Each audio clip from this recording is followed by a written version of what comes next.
Firstly, open your Telegram app looking sharp.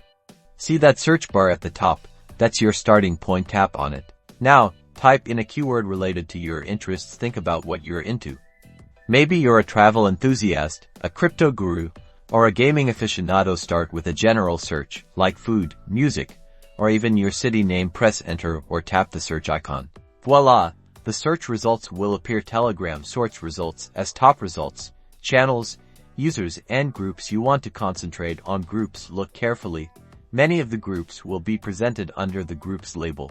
Important: look at the group's profile picture and especially the number of members. A larger number of members often suggests a more active community. Check that the group title and description align with your interests. Found a group you like? Tap on the group's name. You'll be taken to the group chat interface. Then, tap on the join button, typically found at the bottom of the screen or at the top. Once you join the group, you can begin to start interacting with the community.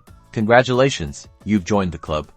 Telegram is a fantastic tool for connecting with like-minded individuals. You can also find groups through links shared on other platforms. Now, you can explore these groups and start participating in the conversation. Happy joining.